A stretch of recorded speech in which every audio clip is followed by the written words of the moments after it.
आपके NEET exam के organic chemistry में अगर ऐसा क्वेश्चन पूछा जाए कि एस्टर होमोलॉग सीरीज का first member in given options में कौन होगा, तो इस तरह के क्वेश्चंस को आप कैसे फटाफट सॉल्व करोगे, उसके लिए बस आपको एक कॉन्सेप्ट पता होना चाहिए कि होमोलॉग्स क्या होते हैं। होमोलॉग्स होते क्या है? दो या दो से ज्यादा ऐसे कंपाउंड्स जिनका जनरल फॉर्मूला तो सेम होता है but length of carbon chain different होती है, मतलब जो कार्बन चेन की लंबाई है उस लंबाई में डिफरेंस देखा जाता है, अंतर होता है। तो आइए वन बाय वन समझते हैं ये होमोलॉग क्या होता है। होमोलॉग ऐसे कंपाउंड्स होते हैं जिनका जनरल फॉर्मूला सेम होता है। जनरल फॉर्मूला का मतलब इसमें फंक्शनल ग्रुप क्या होगा? सेम होगा। अगर एक अल्कोहल है तो जो दूसरे से कंपेयर कर रहे हैं वो दूसरा भी क्या होना चाहिए? अल्कोहल ही होना चाहिए। अगर ये एल्डिहाइड है तो दूसरा जिससे आप कंपेयर कर रहे हैं वो भी एल्डिहाइड ही होना चाहिए। तो होमोलॉग्स क्या होते हैं? वो कंपाउंड्स जिनमें फंक्शनल ग्रुप क्या होता है? सेम होता है। दूसरा, होमोलॉग्स क्या होते हैं? वो कंपाउंड्स जिनका स्ट्रक्चर सेम होता है।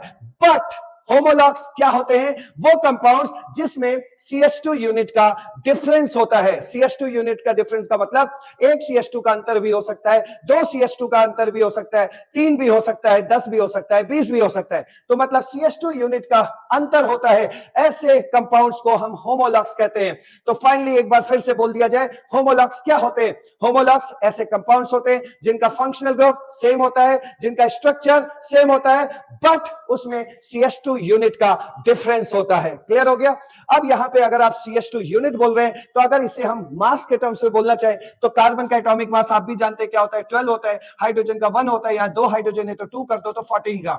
तो इसको ऐसे भी कह सकते हैं कि होमोलॉग्स वो कंपाउंड्स होते हैं जिसमें 14 ग्राम का क्या होता है? डिफरेंस होता है। मतलब एक CH2 का डिफरेंस होगा तो 14 ग्राम का होगा, दो CH2 का डिफरेंस होगा तो 28 ग्राम का डिफरेंस देखा जाएगा।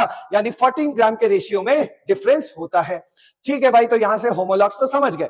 अब आप कुछ एग्जांपल का आंसर दीजिए कि ये होमोलॉग्स है या नहीं है। यहां आप देख सकते हैं 2 कार्बन की चेन है, यहां 3 कार्बन की चेन है। चेन में तो डिफरेंस है, चेन की लंबाई में तो डिफरेंस है। इनमें और इनमें CH2 का ही अंतर है। हाँ है। क्या इनका फंक्शनल ग्रुप सेम है? हाँ है। तो भैया फंक्शनल ग्रुप सेम है और CH2 का डिफरेंस है तो ये दोनों एक दूसरे के होमोलॉग्स कहलाएंगे। यहां देखिए कार्बन चेन में तो डिफरेंस है, मतलब कार्बन चेन में क्या यहां तो बदल ही रहा है। यहां मामला देखिए CH3 CH2OH, what is this? This is alcohol और ये O है बीच में, ROR, ये तो ईथर है। तो ये तो होमोलॉग्स बन ही नहीं सकते। तो भले ही इन दोनों में CH2 का अंतर है लेकिन ये दोनों एक दूसरे के होमोलॉग्स नहीं है। आइए नेक्स्ट क्वेश्चन पे चलते हैं। नेक्स्ट क्वेश्चन में देखिए कि भले ही इन दोनों एग्जांपल में CH2 का ही डिफरेंस है, फंक्शनल ग्रुप भी सेम है, CH2 का ही डिफरेंस है, लेकिन ये जो कंपाउंड है इसे हम कहते हैं आइसो। क्लियर? और ये जो कंपाउंड है आप देख रहे हैं प्लस साइन बना हुआ है, ये है आपका नियो। और नियो और आइसो दोनों के स्ट्रक्चरल फीचर्स अलग अलग होते हैं, मतलब दोनों के स्ट्रक्चर अलग अलग होते हैं। सो दैट्स व्हाई भले ही CH2 का अंतर, भले ही इसमें CH2 का डिफरेंस था, भले ही यहाँ पे फंक्शनल ग्रुप सेम था, लेकिन इनके स्ट्रक्चर सेम नहीं है। इस वजह से ये दोनों एक दूसरे के होमोलॉग्स नहीं कहलाएंगे। अब आते हैं नेक्स्ट पैटर्न पे, aldehyde homologue series. Aldehyde homologue series मतलब एल्डिहाइड की सीरीज। एल्डिहाइड की सीरीज में अगर मैं आपसे पूछूं कि फर्स्ट मेंबर किसी भी सीरीज का कौन होता है, तो फर्स्ट मेंबर, जैसे यहां एल्डिहाइड सीरीज बोल रहा है तो सबसे छोटा एल्डिहाइड उसे हम फर्स्ट मेंबर कहते हैं। तो यहां पे मैंने आपके सामने 3-4 एल्डिहाइड्स बना के रखे हैं। आप देख सकते हैं कि 1 कार्बन, 2 कार्बन, 3 कार्बन और इसमें 4 कार्बन। कार्बन की जो चेन है उसके लेंथ में डिफरेंस है। सभी में देखिए CH2 का ही डिफरेंस है।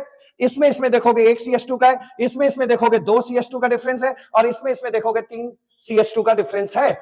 यहां से आपको एक बात समझनी है कि एल्डिहाइड होमोलॉगस सीरीज में जो फर्स्ट मेंबर, किसी भी सीरीज का फर्स्ट मेंबर सबसे छोटा कंपाउंड होता है। तो एल्डिहाइड का सबसे छोटा कंपाउंड आप भी जानते हैं ये फॉर्मल्डिहाइड होता है। तो ये एल्डिहाइड होमोलॉगस सीरीज का फर्स्ट मेंबर कहलाएगा। अब आप इस फर्स्ट मेंबर पे खड़े हो जाइए और CH2 का अंतर करते चले जाइए। अगर आप 1 CH2 का अंतर करेंगे तो आप सेकंड मेंबर पे पहुंच जाएंगे। अगर आप 2 CH2 का डिफरेंस दिखाएंगे, 2 CH2 का डिफरेंस लाएंगे तो फिर आप थर्ड मेंबर पे पहुंच जाएंगे। और अगर आप 3 CH2 का डिफरेंस दिखाएंगे तो आप थर्ड मेंबर पे पहुंच जाएंगे। तो इस तरीके से हम मेंबर को फाइंड आउट करते हैं। अब देखिए अगला एग्जांपल, एस्टर होमोलॉगस सीरीज, मतलब एस्टर का सीरीज है। तो एस्टर के सीरीज में सबसे फर्स्ट मेंबर ऑफ एस्टर क्या होता है? फर्स्ट मेंबर का मतलब ये होता है सबसे छोटा एस्टर। तो एस्टर होता क्या है भाई? RCOO होता है, ये RCOO होता है, इसको बोलते हैं एस्टर। और एस्टर में यहां पर तो R फिक्स है, O के साथ तो R होता ही है, लेकिन यहां कार्बन के साथ R भी हो सकता है या H भी हो सकता है, इसे भी एस्टर ही कहते हैं। तो एस्टर का फर्स्ट मेंबर क्या होगा? सबसे छोटा एस्टर, और सबसे छोटा एस्टर आपके सामने ये है। अब यहां पे खड़े हो जाओ और CH2 का अंतर डालते चले जाओ। तो आपने एक CH2 का अंतर डालोगे तो आप सेकंड मेंबर पे पहुंच जाओगे, दो CH2 का अंतर डालोगे तो आप थर्ड मेंबर पे पहुंच जाओगे। तो इस तरह एस्टर होमोलॉगस सीरीज का फर्स्ट मेंबर कौन होगा? सबसे छोटा एस्टर, और सबसे छोटा एस्टर ये है। क्लियर? अब देखिए, अगर मैं नाम की बात करूं तो एस्टर का नाम आप लेते कैसे हैं? आईपैक नेम इसका क्या होता है? IPAC नाम। तो इसमें सबसे पहले जो O के साथ एल्काइल ग्रुप होता है उसका नाम लेते हैं, फिर हम लोग कार्बन काउंट कर लेते हैं। तो यहां भी वही काम करेंगे। नाम को देखिए जरा, O के साथ कौन लगा है? ये लगा है, ठीक है। तो इसको, अच्छा, एस्टर का नाम होता क्या है? एस्टर का नाम जो ये O के साथ लगा होता है उसका नाम पहले लेते हैं, और वो हो गया एल्काइल। अब बचे हुए को क्या बोलते हैं? एल्केनोएट। इस तरीके से आपको बोलना होता है, एल्केनोएट। क्लियर? Alkyl, alkanoate. अब इसका नाम लीजिए, मिथाइल, और एक कार्बन है मेथेनोएट। ये क्या हो गया? मेथेनोएट। क्लियर?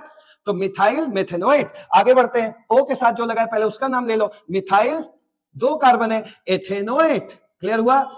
अगले पे चलिए, O के साथ जो लगा है उसका नाम ले लो, मिथाइल, और फिर कार्बन काउंट कर लो, 1 2 3, प्रोपेनोएट। तो मिथाइल प्रोपेनोएट। तो इस तरीके से आपको आंसर करना होता है। क्लियर हो गया? अच्छा, लास्ट में चलते चलते एक पॉइंट और निकाल लेते हैं। अगर आपसे ये बोले कि जैसे आपको ये एस्टल्डिहाइड दे दिया, ठीक है, अब ये एस्टल्डिहाइड दे दिया, अब आपसे कहता है कि इस एस्टल्डिहाइड का फर्स्ट हायर मेंबर बताओ, कौन होगा होमोलॉग? तो भैया जिसका पूछे उसी के ऊपर आपको खड़े हो जाना है। यहां खड़े हो गए और बस, अगर फर्स्ट मेंबर पूछा तो एक CH2 का अंतर लगा के बना लो कंपाउंड। अगर यहां पे खड़े होकर आपसे पूछे कि सेकंड मेंबर का बताओ, तो दो CH2 का डिफरेंस डाल दो, यहां पहुंच जाओगे। तो एस्टल्डिहाइड का फर्स्ट हायर होमोलॉग कौन होगा? ये। एस्टल्डिहाइड का सेकंड हायर होमोलॉग क्या होगा? ये। तो इस तरीके से भी आपको क्वेश्चंस पूछे जा सकते हैं। तो फाइनली हम लोग चलते हैं अब क्वेश्चन की तरफ। यहां से हम लोग सीख चुके हैं कि होमोलॉग्स जिनका फंक्शनल ग्रुप सेम हो, स्ट्रक्चर सेम हो, बट CH2 यूनिट का अंतर हो, इसे हम होमोलॉग्स कहते हैं। अब यहां कह रहा है which of the following is the first member of ester. बोला ना आपसे, फर्स्ट मेंबर मतलब सबसे छोटा एस्टर, और सबसे छोटा एस्टर क्या है? अभी अभी सीख क्या है? ये है सबसे छोटा एस्टर, यही बन सकता है। और सबसे छोटा एस्टर का एक बार नाम लीजिए। पहले जो O के साथ लगा है उसका नाम लो, मिथाइल, और एक कार्बन है तो क्या बोलोगे? मेथेनोएट। तो मिथाइल मेथेनोएट। कहां है मिथाइल मेथेनोएट? तो ये C ऑप्शन में है, मिथाइल मेथेनोएट। तो इस क्वेश्चन का आंसर क्या आप टिक लगाओगे? C पे। Thank you so much.